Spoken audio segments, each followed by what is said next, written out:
Hello दोस्तों, मेरा नाम रोहित और स्वागत है आपको अपने यूट्यूब चैनल बिजनेस सेंटर में। तो आज की इस वीडियो में आपको बताने वाला है Vinoba Bhave university semester 6 political science DSE 4 के बारे में। ठीक है, अगर आप BBM की यूनिवर्सिटी से भी देख रहे हैं, ठीक है, अगर आपका DSE पेपर आपका है foreign policy of major power या तो फिर फेडरलिज्म इन इंडिया, तो ये दोनों प्रकार के स्टूडेंट वालों के लिए। ठीक है, तो आज की इस वीडियो में हम आपको DSE पेपर 4 का MC की क्वेश्चन बताएंगे और दोनों स्टूडेंट का, जिसका DSE 4 में foreign policy of major power है तो फिर जिसका DSE 4 में फेडरलिज्म इन इंडिया है, तो दोनों प्रकार के स्टूडेंट के लिए हम इंपॉर्टेंट क्वेश्चन बताएंगे।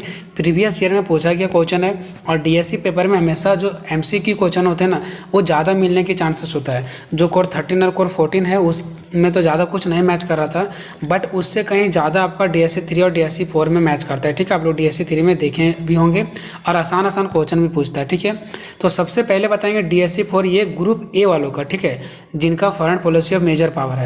जब इसका खत्म हो जाएगा तो इसी वीडियो में हम आपको बताएंगे DSE 4 ग्रुप B वालों का, जिसका फेडरलिज्म इन इंडिया।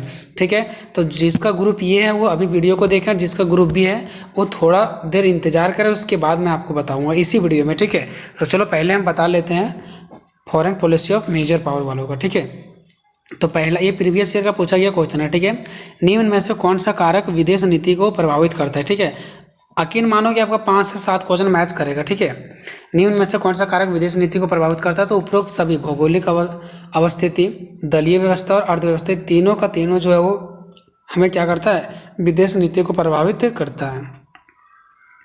नेक्स्ट हमारा क्या, पंचशील पर हस्ताक्षर किए थे, तो पंचशील जो समझौता था उस पर जो हस्ताक्षर किया गया तो भारत और चीन के द्वारा समझौता किया गया था। ठीक है, तो इसका जो हमारा करेक्ट आंसर हो जाएगा ऑप्शन नंबर दूसरा होगा। चलो उसके बाद नेक्स्ट क्वेश्चन चलते हैं।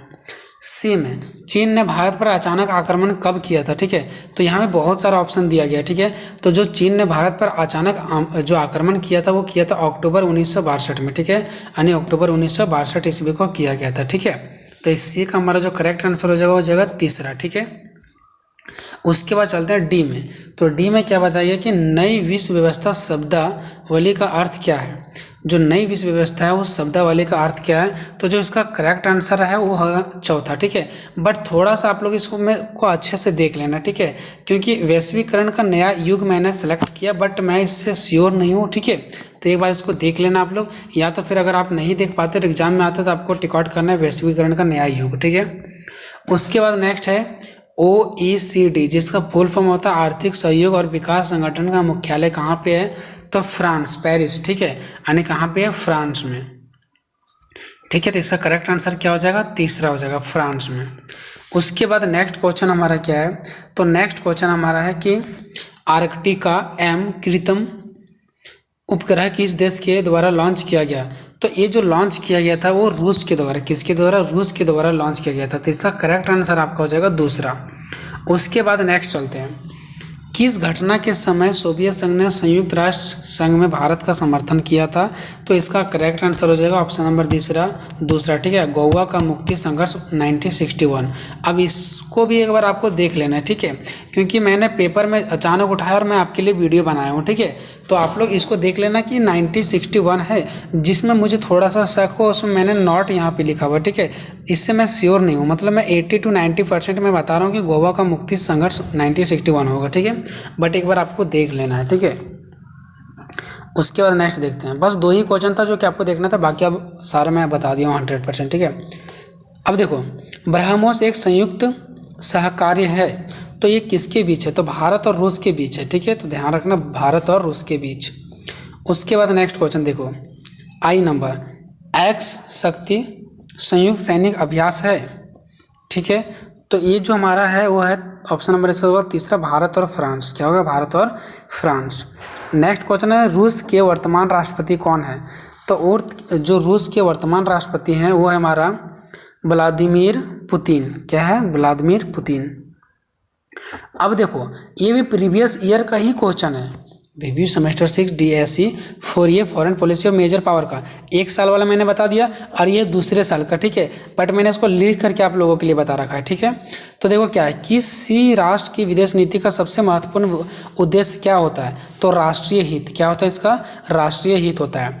दूसरा है, किसी देश की विदेश नीति का निर्धारक तत्व कौन नहीं है, तो देखो ध्यान देना यहाँ पे, विदेश नीति का जो निर्धारक तत्व हो आकार, भूगोल, आर्थिक विकास, सांस्कृतिक इतिहास, समझौता शक्ति, तकनीकी, जनमत और विचार, ये सब हमारा क्या निर्धारक तत्व। बाकी इसके दरवाजा अगर कुछ दे देता तो हमारा निर्धारक तत्व नहीं होगा, ठीक है। उसके देखो तीसरा, आधुनिक राज्य वास्तव में है तो ये संघात्मक राज्य। क्या है? संघात्मक राज्य। नेक्स्ट, अंतर्राष्ट्रीय राजनीति के लेखक क्या हैं?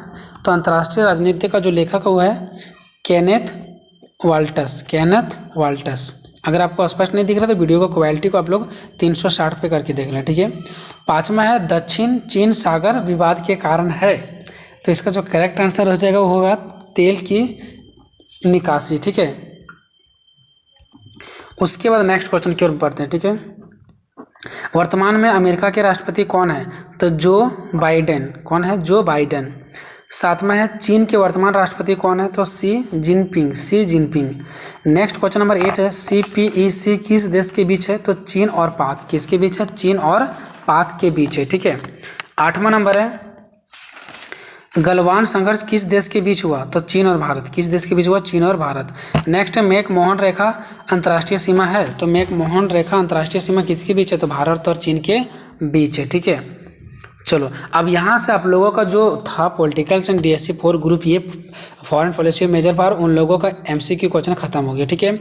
अब यहाँ से स्टार्ट होता है BBU semester C DSC group जिसका 4B है, फेडरलिज्म इन इंडिया, ठीक है। तो उन लोगों के लिए यहाँ पे मैंने इंपॉर्टेंट क्वेश्चन बता रखा है, प्रीवियस ईयर में पूछा गया क्वेश्चन है, ठीक है। और इसी प्रकार का क्वेश्चन आपके एग्जाम में भी देखने को मिलेगा, क्योंकि DSC 3 और 4 यानी कि DSC पेपर में MCQ क्वेश्चन आसान होते हैं और रिपीटेड होते हैं हर साल। तो देखो भारतीय संविधान कब लागू हुआ था? तो 26 जनवरी 1950 को, ये सभी को पता है। संविधान सभा का जो अध्यक्ष था वो कौन था? संविधान सभा का जो अध्यक्ष थे वो कौन थे? तो राजेंद्र प्रसाद थे। कौन थे? राजेंद्र प्रसाद। तीसरा, संघ सूची में कितने विषय हैं? तो पहले थे 97 यानी 97 विषय थे, अब जो है वो 100 विषय यानी कि 100 विषय, ठीक है। उसके बाद नेक्स्ट है चौथा, भारत में संघीय व्यवस्था किस संविधान से लिया गया है? भारत में जो संघीय व्यवस्था है वो किस संविधान से लिया गया है? तो कनाडा के संविधान से लिया गया, ठीक है। पांचवा, सरकारीय आयोग का गठन कब किया गया था?